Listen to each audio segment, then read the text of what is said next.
Siapa yang banyak zikirnya kepada Allah, baik dari kalangan laki-laki ataupun perempuan, Allah janji menyiapkan untuk mereka ampunan dan pahala yang agung. Orang kan tahu. Nah, kalau orang tahu berarti kamu buat amalnya karena orang. Udahlah, nggak usah aja zikir. Ini yang beliau ingatkan. Jangan gara-gara punya perasaan seperti itu, akhirnya meninggalkan zikir lisan. Semua kebaikan yang terjadi di sini akan mengalir kepada Anda. Hanya karena kita masih hidup tidak bisa melihat itu amal. Tapi kalau kita sudah meninggal dunia, akan melihat amal terus mengalir pada kita. Jadilah orang kaya di akhirat nanti. Dengan menanam saham modal di tempat ini, tempat mulia. Bismillah. Kalau Anda fakir, semoga Allah berikan kekayaan kepada Anda. Jika Anda sempit rezeki, semoga dilapangkan. Yang sakit diberi kesehatan. Bergabunglah, niat bergabung. Sesempit apapun diri Anda, sesusah apapun diri Anda, niat bergabung. Semoga setelah itu Allah akan mudahkan pada Anda. Langsung pesantren Nurul Azhar yang kedua, sisihkan rezeki Anda ke Bank Syariah Indonesia, nomor rekening 147-666-6666 atas nama Yayasan Tabung Wakaf Umat. Kemudian setelah itu, yang pertama, setelah Anda dibukakan hati Anda untuk berderma, berterima kasihlah kepada Allah karena Anda dipilih oleh Allah. Yang kedua, Anda hendaknya sertakan kode transfer atau langsung konfirmasi. Kode transfer 01 di akhir nominal transfer atau konfirmasi ke nomor telepon 0852 6541 6060. Lebih dari itu. Jangan berhenti sampai di sini.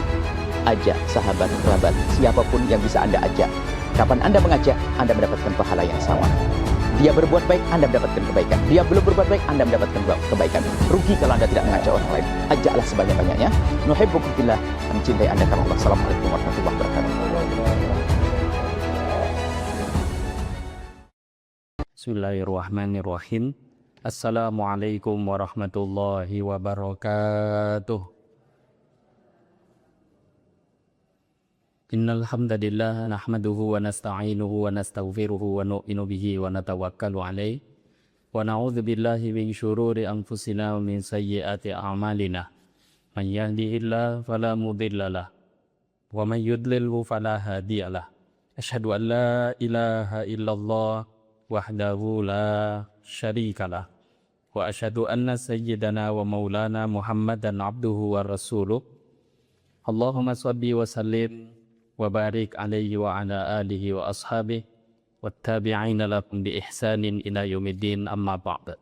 Qala Allah subhanahu wa ta'ala fi kitabihil karim ba'da a'udzu billahi minasyaitonir rajim wadh-dzakirina Allaha katsiran wadh-dzakirat a'addallahu lahum maghfiratan wa ajran 'azima.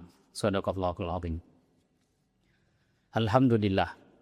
Hadirin wal hadirat, Bapak Ibu jemaah yang dimuliakan Allah, syukur kembali pada Allah dengan mengucapkan alhamdulillahirabbil alamin, bersolawat pada Nabi sallallahu alaihi wasallam dengan mengucapkan Allahumma sholli ala sayyidina Muhammad wa ala ali sayyidina Muhammad.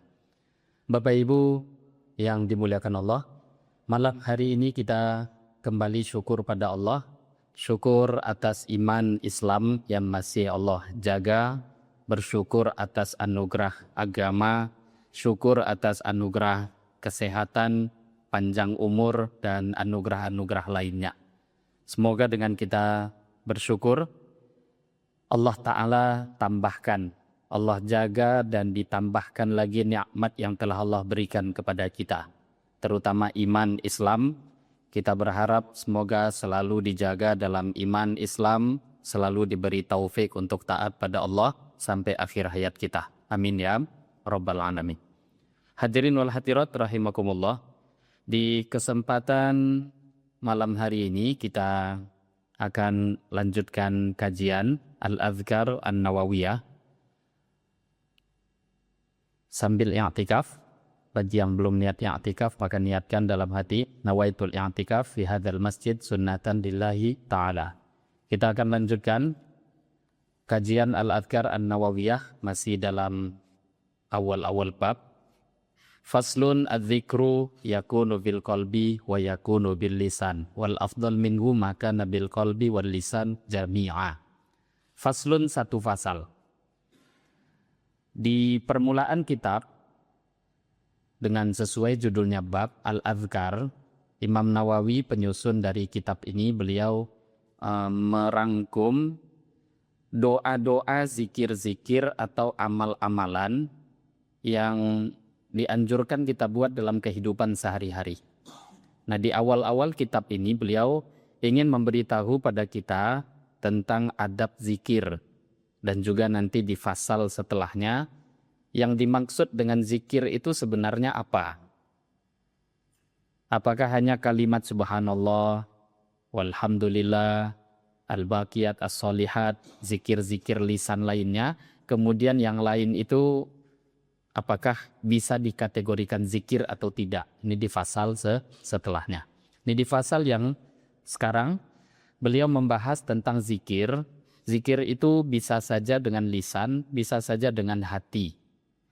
Faslun, satu fasal. Adzikru, zikir, yakunu terkadangan ada bil qalbi dengan hati, wa yakunu bil lisan, bisa saja adanya zikir itu menggunakan lisan.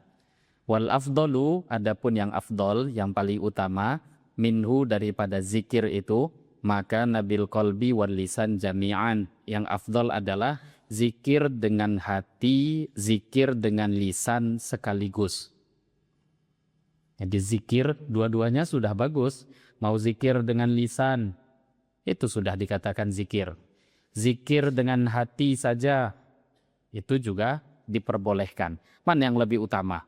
Zikir lisan kah atau zikir dengan hati? Yang paling utama digabungkan. Lisan juga, hati juga. Itu yang paling afdol. Mengumpulkan keduanya. Fa'inik tasoro anda ahadihima, kalau seseorang meringkas salah satu dari keduanya, mau diringkas salah satu saja yang mau diambil, fal qalbu afdol, maka tentu zikir dengan hati afdol, lebih utama. Fumala yang bawi, kemudian tidaklah sepantasnya ayat rukat zikro bil lisan, tak sepantasnya seseorang meninggalkan zikir dengan lisan, ma'al qalbi, zikir dengan lisan tentu disertai juga dengan zikir dengan hati. Karena orang kalau cuma lisan zikir, hati tidak, yaitu hakikatnya enggak zikir. Itu seperti orang menggigau. Menggigau itu macam burung beo. Burung beo itu zikir enggak? Dia baca Allahu Akbar juga kalau diajarkan. Yaitu seperti orang menggigau. Jadi ada orang di sini, Imam Nawawi mengingatkan kita, tidak sepantasnya meninggalkan zikir dengan lisan yang tentu sekaligus dengan hatinya, itu jangan ditinggalkan khaufan, karena adanya kekhawatiran, min ayadunna, seseorang itu mengira, bihi, dengan dia zikir dengan lisan tadi, dia mengira ar-riya'u, nanti bisa-bisa terjadi riya. Bal yadhkuru, tetapi dia tetap zikir bihima, zikir dengan lisan sekaligus tentu dengan hati, wa yaksudu bihi wajhallahi ta'ala, sekaligus dia niatkan amal itu tentu harus dia niatkan untuk Allah Ta'ala. Nah, ini beliau ngajarkan banyak tipuan setan yang membisikkan dalam hati. Di antaranya yang membuat orang itu tidak beramal, Bapak Ibu, di antaranya bisikan setan. Gak usahlah zikir dengan lisan. Nanti kalau zikir keras, orang kan tahu. Nah, kalau orang tahu, berarti kamu buat amalnya karena orang. Udahlah, gak usah aja zikir. Ini yang beliau ingatkan. Jangan gara-gara punya perasaan seperti itu, akhirnya meninggalkan zikir lisan. Nah, sekarang ini ada beberapa kelompok umat Islam yang betul-betul melarang zikir lisan. Jadi kalau ada orang zikir keras, itu dia nggak suka. Padahal tadi di awal sudah dibahas, zikir itu boleh dengan lisan, boleh dengan hati. Mau dikeraskan silahkan, mau dengan hati silahkan. Bahkan yang paling utama itu sebenarnya dengan lisan sekaligus dengan hati.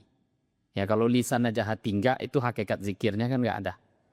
Jangan sampai gara-gara punya perasaan, oh ini nanti kalau ketahuan orang malah jadi riya. Enggak. Gara-gara itu kok ditinggalkan, itu tidak sepantasnya.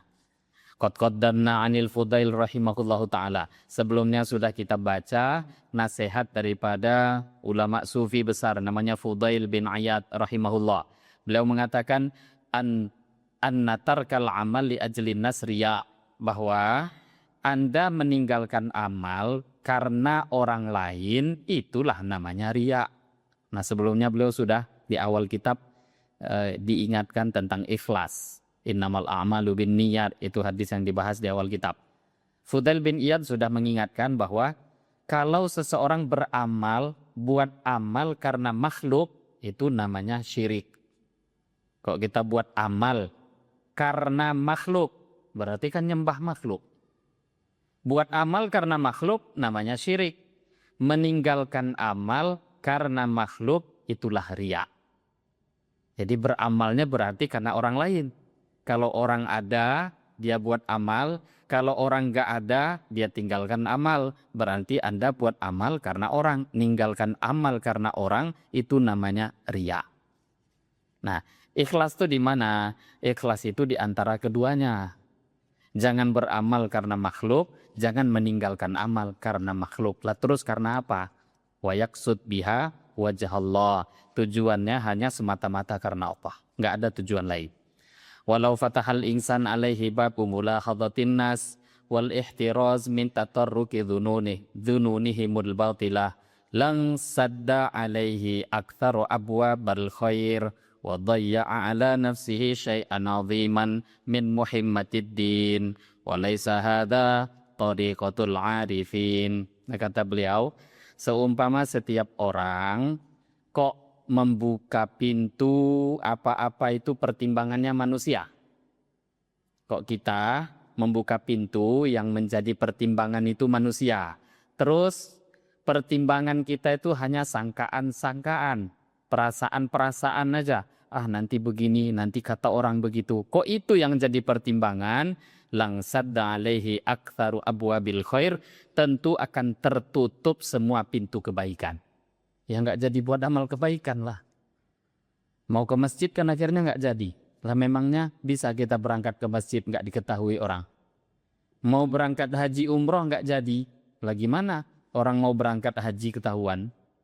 Mau baca Quran nggak jadi. Walaupun Anda baca Quran nggak dikeraskan suara, tapi megang Quran tuh loh kan nampak sama orang.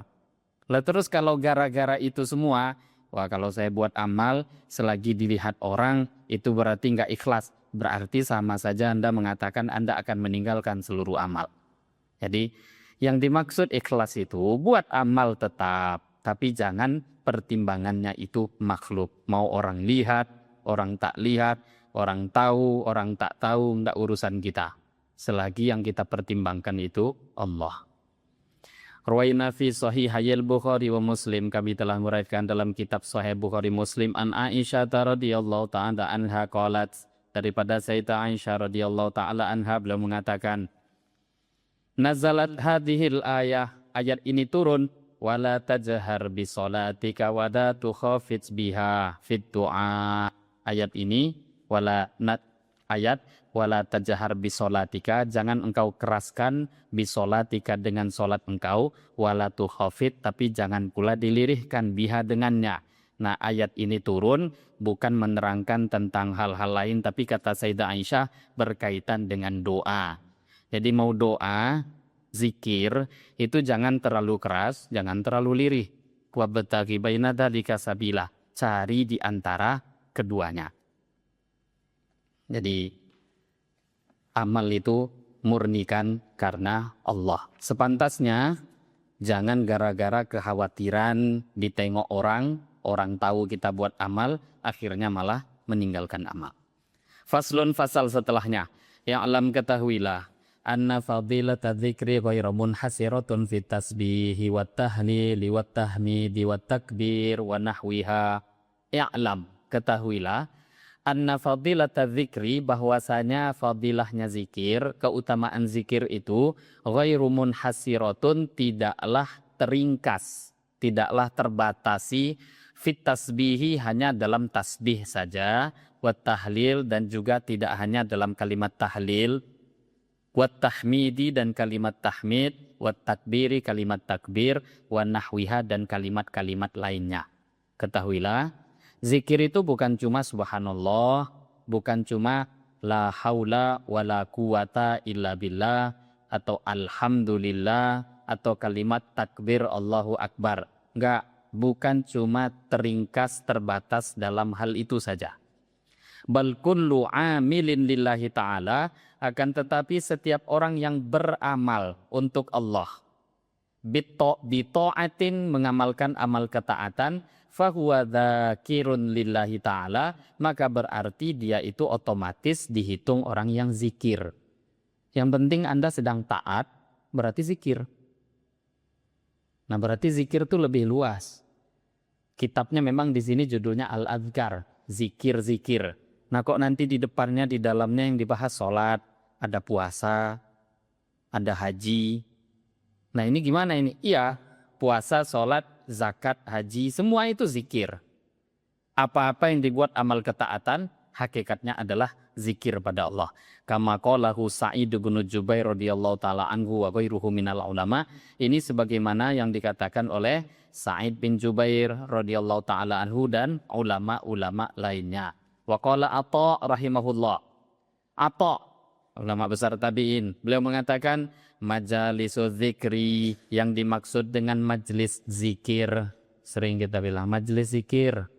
Majlis zikir itu majlis cuma tahlil saja? Tidak. Majlis kita duduk pegang tasbih saja? Tidak. Kata Atha rahimahullah, yang dimaksud dengan majlis-majlis zikir, hiya majalisul halali wal haram, yaitu majlis-majlis halal haram. Majlis yang di dalamnya dipelajari halal haram. Kaifa tashtari wa tabi'u wa tusalli wa tasumu wa tankihu wa tutallaku wa tahujju wa asbaha hadha. Jadi di dalam majelis itu yang dipelajari bagaimana cara jual beli, bagaimana cara menjual, bagaimana cara membeli, bagaimana cara sholat, bagaimana cara puasa, bagaimana cara menikah, talak itu bagaimana aturannya, haji bagaimana, dan yang seumpama ini. Ini semua dihitung zikir. Ini kata siapa? Atha rahimahullah. Jadi majelis zikir itu luas. Nah, kalau ini kita pahami, mudah akhirnya Bapak Ibu kita memahami kondisi misalkan hadis-hadis siapa yang sholat subuh, kemudian selesai sholat subuh dia duduk zikir sampai matahari terbit. Kemudian selepas itu dia sholat sunnah 2 rakaat, maka dia dapat pahala haji umroh sempurna, haji umroh sempurna, haji umroh sempurna. Nah, ada yang nanya biasanya, Ustaz, nah itu kita kan duduknya selepas sholat subuh itu di kajian. Katanya hadisnya zikir. Nah, inilah yang perlu kita pahami, bahwa majelis-majelis ilmu itu pun majalisul halali wal haram, majelis yang di dalamnya belajar halal, haram, sholat, puasa, zakat, haji, apapun. Ini ternyata dihitung juga sebagai majelis zikir. Ya kalau enggak dengan cara begitu, kalau enggak mempelajari ilmu agama, gimana cara mengamalkan agama? Jadi majelis zikir itu luas, tidak seperti sempit yang dipahami oleh sebahagian orang. Akhrajal Wahidi fi tafsir al-Wasit. Al-Wahidi meriwayatkan dalam kitab tafsir al-Wasit dengan sanad beliau ila Khalid ibn Imran. Sampai jalurnya kepada Khalid bin Imran radhiyallahu taala anhu. Khalid bin Imran mengatakan Rasulullah sallallahu alaihi wasallam bersabda. Ini hadis dari Nabi, man ata Allah faqad adzakarallah wa in qallat salatuhu wa siyamuhu wa san'uhu lil khair wa man asallah faqad nasiyahu wa in kathurat salatuhu wa shaumuhu wa tilawatuhul Qur'an wa san'uhu lil khair. Apa kata Nabi? Man ata Allah, siapa yang taat pada Allah, faqad dzakarahu, berarti dia sedang zikir pada Allah. Walaupun sholatnya sedikit, puasanya sedikit, amal kebaikan lain sedikit. Waman asallah, siapa yang sedang maksiat, siapa yang maksiat pada Allah, faqad nasiyahu, berarti dia sedang lupa pada Allah. Walaupun sholatnya banyak, puasanya banyak, amal-amal kebaikannya banyak. Bahkan ada orang sedang ngaku buat amal kebaikan aja bisa buat maksiat di dalamnya. Nah, terus gimana dikatakan zikir pada waktu itu? Maka siapa yang taat pada Allah, hakikatnya dia orang yang zikir. Walaupun mungkin puasanya sedikit, sholatnya sedikit. Lah yang sedikit-sedikit di sini tentu yang sunnah-sunnah Bapak Ibu. Kalau yang wajib-wajib mana boleh dikurangi. Kalau sudah yang wajib dikurangi, itu bukan taat, itu maksiat. Jadi yang dimaksud sholatnya sedikit, ya sholat sunnahnya sedikit. Puasanya sedikit, yang dimaksud puasa sunnahnya. Yang bisa dikurangi itu cuma amal-amal sunnah. Jadi hakikat di sini dari hadis yang disampaikan oleh Nabi kita bisa tahu taat itulah orang zikir. Maksiat itulah hakikat orang yang tidak zikir, tidak ingat kepada Allah. Faslun, fasal yang baru. Qala Allah Ta'ala berfirman, innal muslimina wal muslimat ila qawlihi ta'ala wadh-dhakirina Allaha katsiran wadh-dhakirat a'addallahu lahum maghfiratan wa ajran 'azima. Al-Ahzab ayat 35. Allah Ta'ala berfirman, sesungguhnya orang Islam laki-laki, orang Islam perempuan. Sampai nanti di ujung ayat, وَالذَّاكِرِينَ كَثِيرًا وَالذَّاكِرَاتِ. Orang-orang yang zikir pada Allah dengan banyak. Laki-laki yang zikir pada Allah dan perempuan-perempuan yang berzikir pada Allah dengan banyak. A'addallahu lahum maghfiratan wa ajran 'azima. Allah menyiapkan untuk mereka maghfirah, ampunan, wa ajron dan pahala aziman yang agung. Jadi terkhusus di sini karena pembahasannya zikir, maka fadilah ayatnya yang ditampilkan tentang zikir. Siapa yang banyak zikirnya kepada Allah, baik dari kalangan laki-laki ataupun perempuan, Allah janji menyiapkan untuk mereka ampunan dan pahala yang agung. Kalau sudah Allah yang mengatakan agung pahalanya, besar, Allahu Akbar, Allah itu maha besar. Kalau memberi pahala tentu besar. Mengazab itu besar, memberi pahala juga besar. Sesuai dengan keagungan Allah. Kalau sudah Allah yang mengatakan besar kan tidak terbayang berapa besarnya Bapak Ibu. Maka heran kita manusia kok berharap pahala-pahala amal kita tuh dibalas di dunia. Semuanya nggak mampu dunia ini nampung. Jadi ada orang, saya ini udah banyak buat amal baik, soleh, tapi kok masih gini aja belum dibalas juga. Mau dibalas di dunia, nggak mampu dunia nampung. Coba bayangkan, iman ada nanti orang yang paling lemah imannya dari seluruh manusia, derajat paling miskinnya ahli surga. Bisa dibayangkan paling miskinnya ahli surga, berarti dari Nabi Adam sampai hari kiamat, itu orang-orang yang betul-betul beriman pada Allah kan pasti masuk surga. Walaupun nanti dia mungkin ada yang dicuci dulu di neraka karena dosa-dosanya yang tidak diampuni Allah. Tapi kan satu saat akan masuk surga. Nah yang paling miskin dari ahli surga, level terendah, itu surganya itu 10 kali lipat dunia. Dunia ini Bapak Ibu, apakah cuma bumi? Bumi ini sebahagian kecil dunia. Bumi dikasih ke satu orang tuh sebahagian kecil. Ini dunia beserta segala isinya. Kalau dalam beberapa tafsirnya para ulama mentafsirkan apa-apa yang terkena sinar matahari. Kemana sinar matahari itu perginya? Itu baru dunia yang nampak zohir. Kan banyak orang-orang yang mempelajari astronomi itu belum lagi selesai ilmu mereka itu. Banyak yang mereka nggak tahu. Ada istilah galaksi, Bima Sakti dan lain sebagainya yang baru sekedar ilmu, baru jangkauannya pengetahuan, belum ada yang lagi sampai ke sana. Paling miskinnya dunia 10 kali lipat. Nah, itu yang paling miskin. Lah terus gimana? Mau dibalas amal-amal itu? Itu baru iman, baru derajat paling kecilnya orang ahli surga. Gimana yang minimal standarnya, pertengahan, yang paling tinggi. Maka memang tempat balasan itu akhirat. Dunia nggak bisa. Orang terburuk pun nggak layak juga, nggak pas. Nggak semua bisa dibalas di dunia, semuanya juga bisa dibalas di akhirat. Lah ayat ini, beliau tulis beberapa hadis yang menjadi tafsir menerangkan ayat وَالذَّاكِرِينَ اللَّهَ كَثِيرًا وَالذَّاكِرَاتِ. Rawaina fi sahihi Muslim, kami meriwayatkan dalam kitab Sahih Muslim an Abi Hurairah radhiyallahu taala anhu, daripada sahabat Abu Hurairah radhiyallahu taala anhu, anna Rasulullah sallallahu alaihi wasallam, bahwasanya Rasulullah sallallahu alaihi wasallam qala, telah bersabda, sabaqal mufarridun, telah telah duluan orang-orang yang mufarrid. Nanti ditanya sahabat, apa yang dimaksud mufarrid? Qalu, para sahabat tanya, wa mal mufarridun? Siapa yang dimaksud dengan mufarrid itu ya Rasulullah? Qala, Nabi mengatakan, adz-dzakirunallaha katsirau wadz-dzakirat. Yang dimaksud dengan mufarrid adalah orang yang zikirnya pada Allah itu banyak, baik laki-laki ataupun perempuan. Ini dibagi betul, laki-laki ataupun perempuan. Jadi telah mendahului kita orang yang selalu terdepan, mufarrid. Siapa itu yang dimaksud? Mufarrid, orang laki-laki yang banyak berzikir pada Allah, perempuan yang banyak zikir pada Allah. Mufarrid, roknya, ini kata Imam Nawawi, bisa ditasydid, bisa ditakhfif.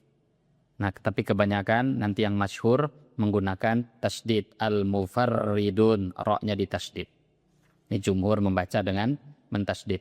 Wa'lam, ketahuilah, anna hadhil ayah al-karimah, bahwasanya ayat mulia ini yang tadi kita dengar, wa dzakirinallaha katsiran wa dzakirat, mimma yang bagi ayyah tamma bi ma'rifatiha sahibu hadzal kitab, adalah yang sepantasnya dipentingkan untuk diketahui oleh orang yang membaca kitab ini.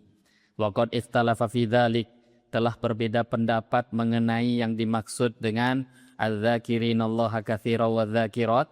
Faqala al-Imam Abul Hasan Al-Wahidi, yang dimaksud dengan orang yang banyak zikir itu menurut Abul Hasan Al-Wahidi, qala Ibnu Abbas mengatakan al-murad yadhkurunallaha fi adbaris sholawat.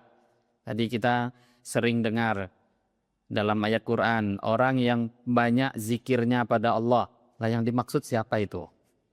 Orang yang banyak zikir itu seperti apa? Ibnu Abbas, ini menurut Al-Imam Abul Hasan Al-Wahidi menukil ucapannya Ibnu Abbas. Ibnu Abbas mengatakan yang dimaksud orang yang zikirnya banyak adalah yadkurunallah fi adbaris sholawat. Orang yang mereka selalu zikir pada Allah setiap selesai sholat 5 waktu. Jadi dia jaga sholat 5 waktu, selepas itu zikir. Nah, ini orang yang seperti ini berarti dihitung zikirnya banyak. Sholat itu sendiri sudah dihitung zikir. Selepas itu dia zikir. Tapi kalau masih kurang daripada itu, masih zikirnya sedikit. Kalau dia sudah dihitung zikir banyak, fadilah ayat tadi dia dapatkan. A'antallahu lahum magfiratau wa ajron azima. Allah beri ampunan dan pahala yang agung. Tapi beliau nggak berhenti di situ. Ibnu Abbas mengatakan, orang yang zikir setiap selesai sholat, wa gudu wa asyiyah, zikir pagi sore, zikir pagi petang juga diluangkan. Wa fil madhaji', ketika dia berbaring juga zikir. Zikir ada zikir sunnah sebelum tidur. Wa kullama staiqadha min naumihi, termasuk doa sebelum tidur, tanda dia zikir. Wa kullama staiqadha min naumihi, begitu juga setiap dia bangun dari tidurnya. Bangun tidur pun zikir. Gimana cara zikir bangun tidur? Doa bangun tidur. Wa kullama ghada aw raha min manzilihi dzakarallahu ta'ala. Begitu juga setiap kali dia pergi dan pulang masuk ke rumah. Ninggalkan rumah ada doanya. Kalau dia baca doa berarti zikir. Masuk rumah juga doa. Contohnya salam. Dan doa-doa lainnya. Jadi kata Ibnu Abbas, siapa yang mengamalkan ini berarti dihitung orang yang zikir pada Allah dengan banyak. Setiap selesai sholat zikir, pagi petang luahkan untuk zikir, bangun tidur zikir, mau tidur zikir, keluar rumah zikir, pulang datang ke rumah zikir. Yang dimaksud baca doa. Maka orang yang seperti ini berarti orang yang banyak zikirnya pada Allah. Wa qala Mujahid. Nah sekarang menurut Mujahid, bagaimana tafsir orang yang zikir banyak pada Allah? Ini kan tadi dinukil ulama ikhtilaf. La yakunu minadz-dzakirinallaha katsiran wadz-dzakirat hatta yadhkurallaha qa'iman wa qa'idan wa muttaji'an. Kata Mujahid, ya ulama besar tabi'in juga. Tidak akan dianggap seseorang itu banyak zikirnya pada Allah, baik dari kalangan laki-laki ataupun perempuan, sehingga dia zikir pada Allah baik ketika berdiri, ketika duduk ataupun berbaring. Nah ini beliau berarti nukil dari ayat Quran itu. alladzina yadhkurunallaha qiyaman wa qu'udan wa 'ala junubihim. Orang yang dipuji Allah dalam Quran itu yang zikir ingat Allah baik berdiri, duduk, baring. Jadi amal-amal di kondisi-kondisi ada tuntunan doa zikirnya dia amalkan. Wa qala Atha, berkata Atha, man shallas salawat al-khams bihuquqiha fahuwa dakhilun fi qoulihi ta'ala wadh-dhakirina Allaha katsiran wadh-dhakirat. Nah, kata Atha rahimahullah, beliau mengatakan siapa yang menjaga salat 5 waktu bihuquqiha dengan hak-haknya ditunaikan dengan benar, maka dia masuk dalam ayat wadzakirinallaha katsiran wadzakirat. Dan memang itu benar. Ini walaupun nampaknya paling ringan, tapi ternyata ini menjadi kunci. Siapa yang sholat 5 waktu dengan haknya, berjamaah, tunaikan sunnah-sunnahnya, tunaikan rukun-rukunnya dengan baik, adab-adabnya dengan baik, maka berarti dia zikir pada Allah. Dan memang itu kunci.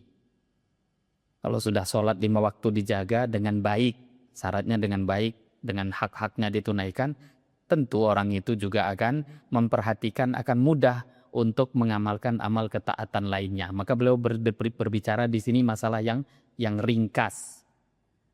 Nah, jadi ini yang penting di antara hal yang perlu kita perhatikan. Ternyata zikir yang banyak pada Allah itu kan kalimatnya umum. Yang dimaksud tadi dengan beberapa ikhtilaf, yang paling ringan memang siapa yang mampu jaga sholat 5 waktu, betul-betul dijaga dengan adab dan haknya, dia berhak dimasukkan ke dalam wadzakirinallaha katsiran wadzakirat. Nah, beliau tulis hadis lain lagi untuk mendukung mentafsirkan ayat itu. Waqad jaa fi hadits Abi Sa'id al-Khudri, telah datang riwayat daripada sahabat Abu Sa'id al-Khudri radhiyallahu taala anhu qol, telah berkata beliau, qala Rasulullah sallallahu alaihi wasallam, Rasulullah sallallahu alaihi wasallam telah bersabda, idza aiqadha ar-rajul ahlahu minal lail, ketika seorang laki-laki membangunkan keluarganya. Seorang laki-laki kok membangunkan istrinya, keluarganya. Ketika seorang suami membangunkan istri, fasallaya, kemudian keduanya salat malam, au shalla rakaatain, atau salat 2 rakaat jami'an berdua. Kutiba, maka akan dicatat bagi mereka berdua, fi dzakirinallaha katsiran wa dzakirat, akan dicatat sebagai orang yang zikir pada Allah dengan banyak, baik laki-laki ataupun perempuan. Ini hadis riwayat Imam Abu Dawud, Nasai, Ibnu Majah di dalam kitab sunan mereka. Kan satu hal aneh aja Bapak Ibu, kalau ada orang semangat tahajud tapi nggak sholat 5 waktu, itu kan kayak nggak mungkin. Mungkin nggak? Ya mungkin aja, tapi itu kayak orang bodoh. Jadi berarti yang nambah tahajud malam hari itu orang-orang yang sudah menjaga sholat 5 waktu. Siapa yang malam hari bangun, dia bangunkan pasangannya. Suami bangun, bangunkan istri. Istri bangun, bangunkan suami. Keduanya sholat berjamaah. Sendiri-sendiri juga boleh. Sholat bersama, selepas itu mereka sholat. Dalam lain rakaatain, walaupun cuma 2 rakaat. Maka berarti dia telah masuk, dicatat oleh Allah sebagai adzakirinallaha katsiran wadzakirat. Orang yang zikir pada Allah dengan banyak. Nah, hadirin wal hadirat rahimakumullah. Jadi ini amal-amal yang sangat penting kita kerjakan. Zikir kepada Allah Subhanahu wa taala, mengamalkan amal-amal ketaatan, menjadi orang yang bisa zikir banyak pada Allah, ini memang tujuan hidup kita di dunia. Ini tujuan hidup, mau jadi orang taat. Karena kalau sudah ingat Allah, berarti taat. Tapi kalau sudah lupa pada Allah, gawat. Berarti kita sudah maksiat nanti kalau sudah lupa kepada Allah. Maka kalau sudah level, mau naik level, zikir, ingat pada Allah. Ini berarti kondisi kehidupan sehari-hari kita mengikuti daripada apa yang Allah perintahkan, mengikuti sunnah Nabi Sallallahu Alaihi Wasallam.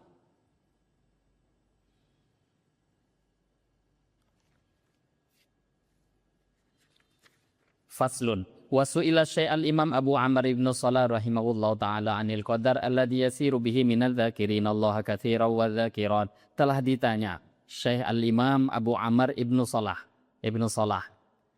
Beliau ditanya, bagaimana ukuran alladhi yasiru bihi minal dhakirin Allah kathiran wa dhakirat?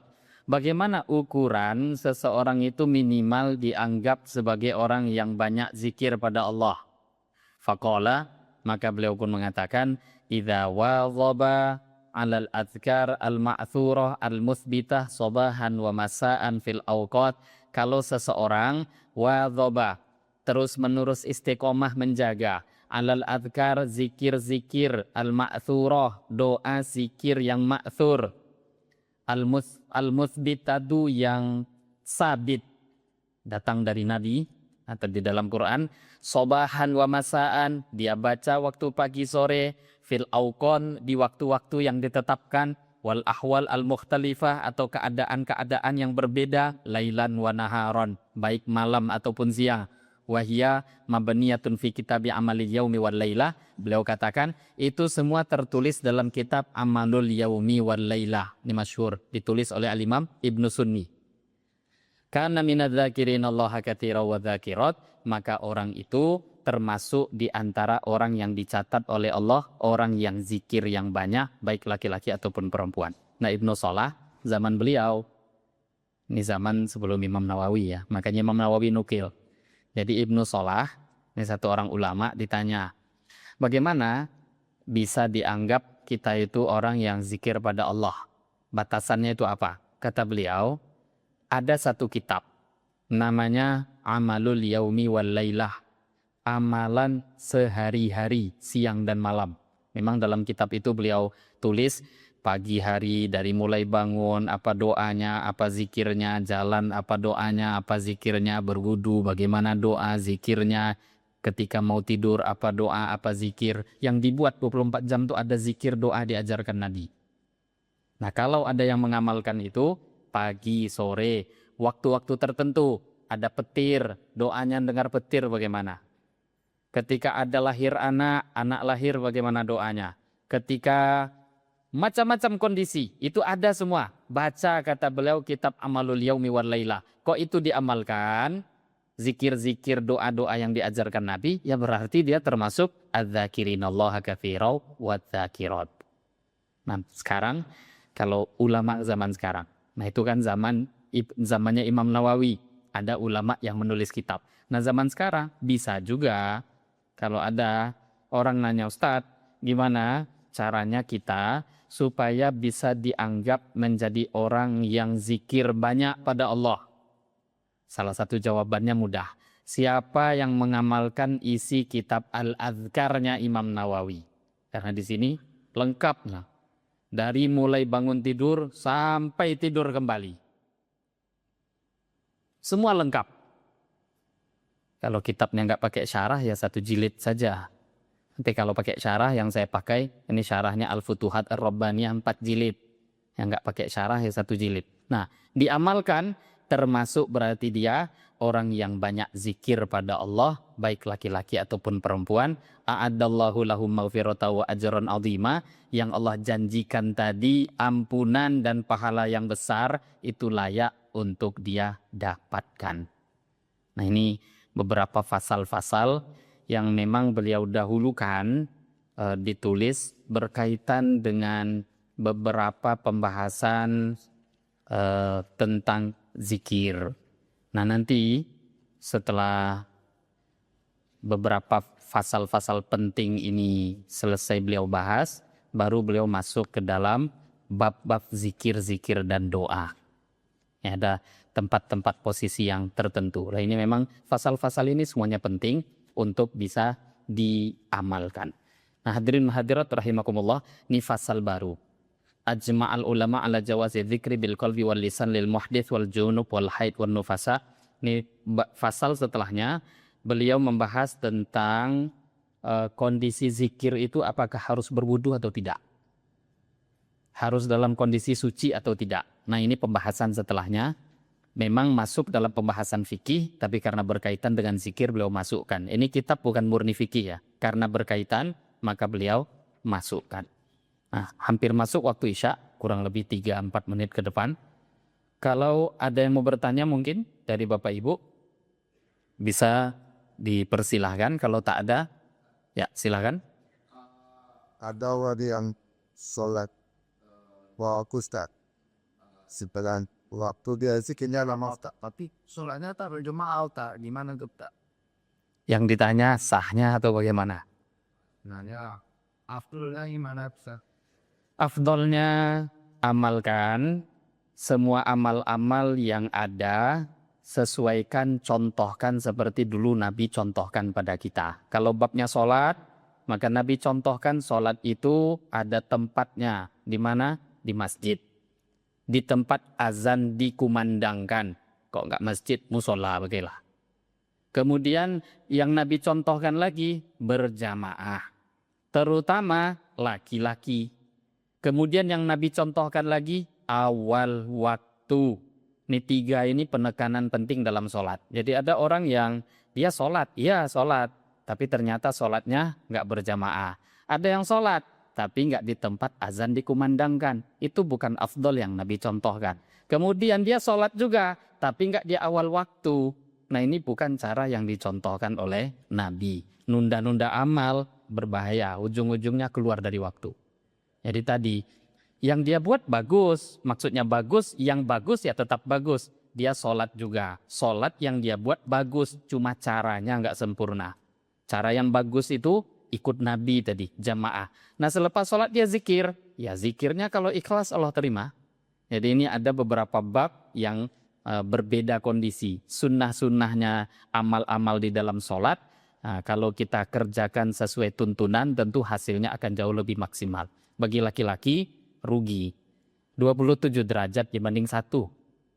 Jadi bagaimana mau dia dikatakan beruntung? Dia hilangkan banyak derajat kalau ninggalkan jemaah. Kalau masalah sahnya, dalam mazhab kita sah. Karena dalam mazhab Syafi'i sholat jemaah itu hukumnya qaul mu'tamad, fatwa yang kuat itu fardu kifayah. Wajib tapi kifayah. Fardu tapi fardunya bukan ain, fardunya kifayah. Sah sholatnya, cuma kehilangan afdol, hilang banyak pahala. Ya tadi diantaranya 27 derajat. Nah kalau zikir selepas sholatnya, ya itu bab lain. Karena tidak ada menjadi syaratnya sholat jemaah zikir.